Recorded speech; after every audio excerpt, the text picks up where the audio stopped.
Oh, hanggang magkaibigan lang talaga tayo. Okay na nga ako dun sa lagi kita binabantayan, inaalalayan. Alam mo, kahit anong pinagdaanan ko, parati ka lang nandyan para sa akin. Sinabi ko sa sarili ko noon, kahit hindi mo ako mahal, sapat na sa akin naging parte mo ako sa buhay. Alam mo, Luis, hindi ko alam kung paano ko malalampasan ng lahat ng to kung wala ka. Mahal kita, Elisa.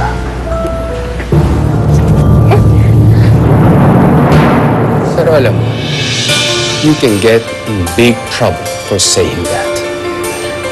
I know your secret. Yeah? I know a lot of things about you. Yeah, like what? I know what you did. Ano yung ginawa? I know that you had Hener killed. You killed Hener! You're full of nonsense. You're crazy. No, alam ko na ikaw ang nagpapatay kay Hener. Alam ko yun. Because it wasn't me, it wasn't Sofia, and it wasn't Michael Olivares. Maraming natuklasan tungkol sa'yo si Hener. So, pinatay mo siya. Ikaw, Enrico. You killed him. Really? I'm sorry. Elisa, I love you. Noon pa.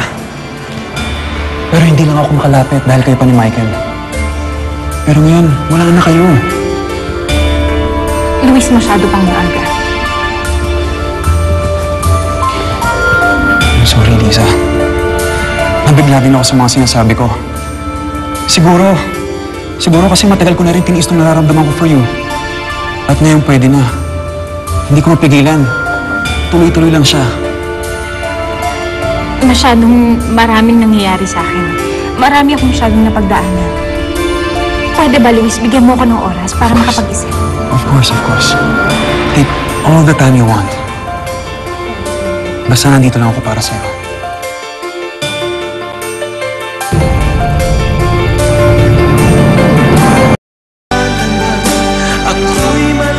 You know you can get in big trouble for saying that. Yes, I know.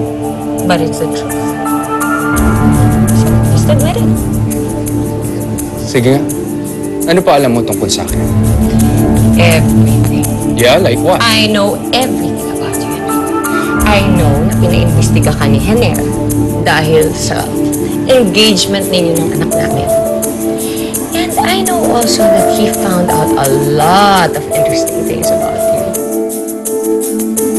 Sigurado ba na anak si Enrico ni Manuel Salvador? Opo, sir. I never knew he had a son. Lumaki sa Amerika si Enrico. Kahit namatay ang ama niya dito, hindi siya umuwi. Doon siya nagtapos ng college sa US. So, anak pala siya ng pinakamatinding kaaway ng pamilya. Hindi pwedeng pagkatiwalaan yung mga sagot. At hindi ako makapapayag na makasal si Sofia sa Enrico. Anak si Enrico. Ni Manuel Salvador. Ano ba? I already know all of this. Wala ka na bang ibang sinabi kay Hener? Look, Enrico himself told me all of that. Na mag-best friends ang mag-ama. Diba? Pagkatapos, nag-away sila. Yung dad ni Enrico at saka yung dad ni Hener. I know that na nga. Wala nang iba. Hindi, ma'am. Hindi yun ang totoong nangyari. What? Ano ibig mong sabihin? What happened? Okay, fine. Maybe this will make you talk.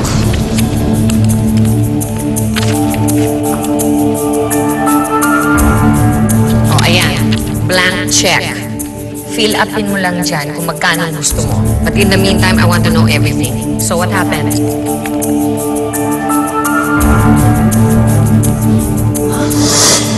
Alam ko na natuklasan ni Hener ang mga sikreto. Your dirty little secrets. But now they're all catching up on you, aren't they? Paano na yan, Enrico? Paano kapag lumabas na lahat ng katotohanan about you? I'm warning you. Huwag mo akong takutin. Just tell the truth. What truth are you talking about? Umamit ka na. Ano nga gusto mong aminin ko sa'yo? Na ikaw ang pumatay kay Henry. You killed him. Admit it!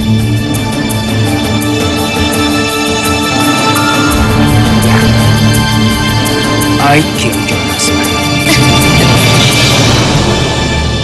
Wala na talaga kami magagawa para sa kanya. Susuko na lang kayo. Hayaan niyo na mamatay yung bata. We did all that we could. Ngayon, ang kaya na lang namin gawin is to make him feel comfortable and manage his pain. Pero mukhang maiksi na lang ang panahon na naiwan sa kanya. Mukha atang gilabi ka sa pagpasok sa kwarto mo kagabi. Matagal ko kasi kami nagkausap ni Luis. Oo, sana. Hinalikan niya ako. Uy, Mami, kung sino Daddy yun?